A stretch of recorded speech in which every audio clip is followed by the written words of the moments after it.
সাবিলা নূরের তাণ্ডব কালেকশন করেছিল 30 কোটি টাকা আর বাজেট ছিল 25 কোটি টাকা। নেট ইনকাম 5 কোটি টাকা।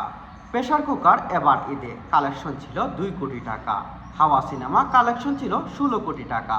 তাসনিয়া ফারিনের ইনসাফ 5 কোটি টাকা এবং প্রিন্সের ইনকাম 2 কোটি টাকার কাছাকাছি।